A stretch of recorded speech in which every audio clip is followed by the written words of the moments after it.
name is Jake&AbeShow. And this is the COVID-19 free zone. And this is the Jake and Abe Show.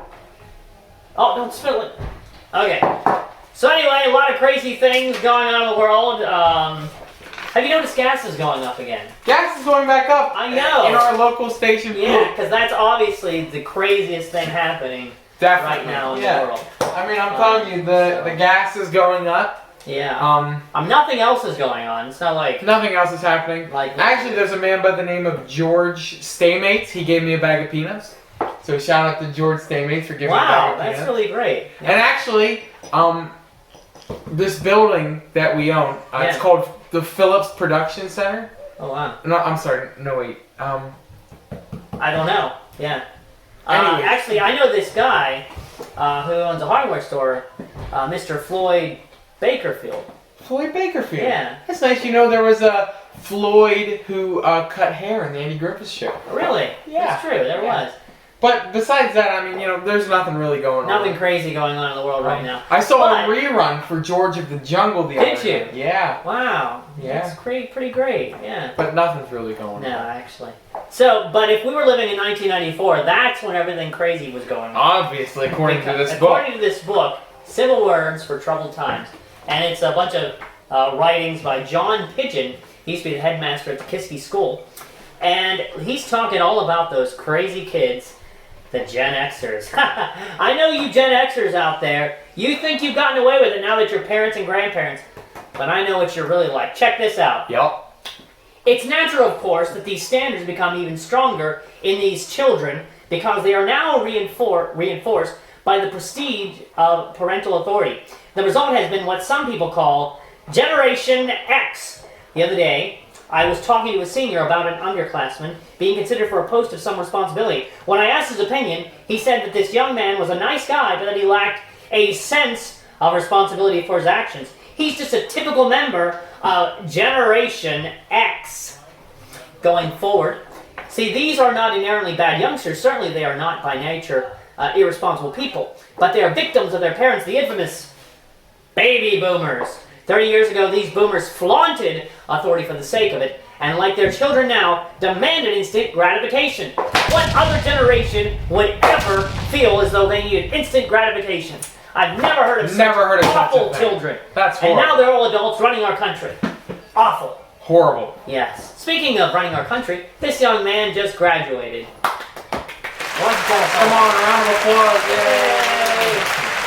Yeah, I graduated on Sunday, and I am happy to have finally finished my graduation. Some people said it was, you know, the easiest time of my life, so I should enjoy it. And then the others say, wow, this is a huge accomplishment. Yeah, exactly. So I'm not sure which to believe, but you can comment down below. Tell us whether it's going to be difficult way now. You know, even though the real world is an awful place, it's very welcoming.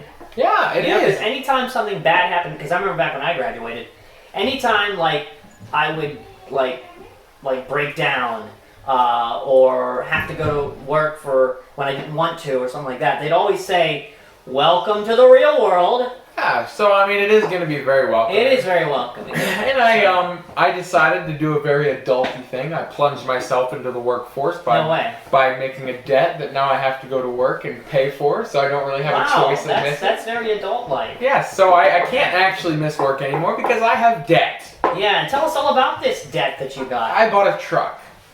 Oh, a truck. So you bought a money hole. I bought a money hole. Not any truck, a diesel truck. Oh. You know, the gas that is 50 cents more than regular gas and has a bigger tank.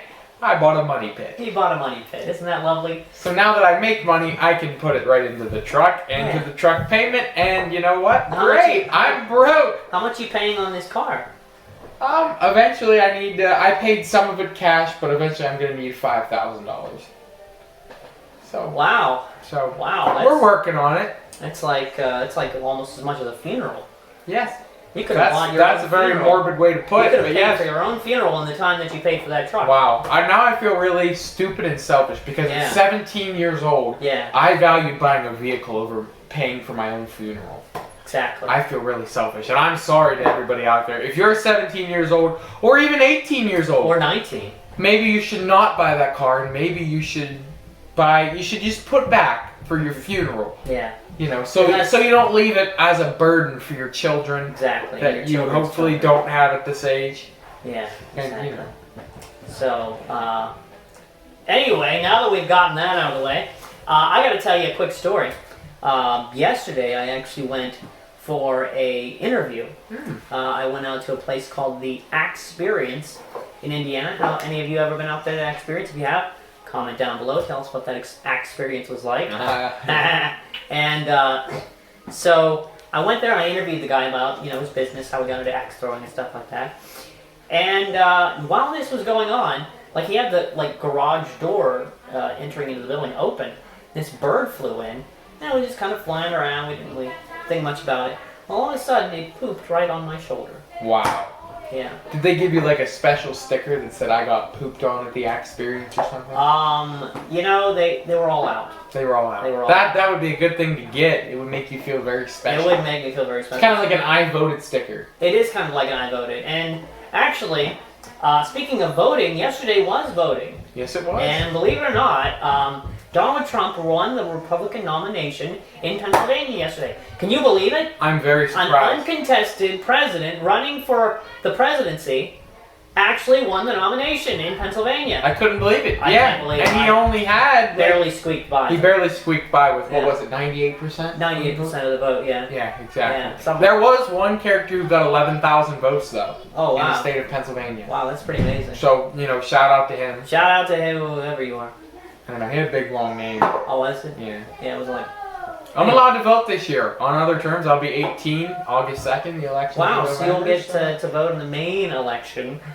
So that's pretty cool. Yeah, I'm excited about it. I'm not going to tell you who I'm going to vote for, but I'm not going to tell you who we're not going to bring politics into this. We're definitely not going to bring politics into this. No, but it's definitely not the person that we just said won by 98% in Pennsylvania. Yeah. Definitely not voting for him. No. Because he is not my president. That's true, yeah. Unless he wants to send me $1,200, then he can be my president. Well, actually, he did send me $1,200, so I guess he technically is my president now. Yeah, I guess so. And if he's not your president, go ahead and rip up that check. You will not hurt our feelings at all. Yeah, absolutely. Or you could send it to me. Or Abe. Send it to Abe. Yeah. Yep. So that's basically what we got going on here today. Oh, yes, we'll get to some candy eventually.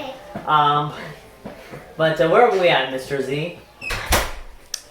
7 minutes. 7 minutes. That's a good episode. That's a good episode. I think we'll end it right there. Anyway, thank you for watching. We hope you enjoyed this. Definitely go and check out our merch on the merch site thingy. Also, if you have content that you would like to see, hear from the great minds of Jake and Abe, feel free to leave it down there and we'll get to it and hopefully we'll be able to make an episode. We'll love to talk about it. Because we're coming up on our 30th episode. We are coming up on our 30th episode. This was our 29th episode. Wow. Which is great because I'm 29 years old.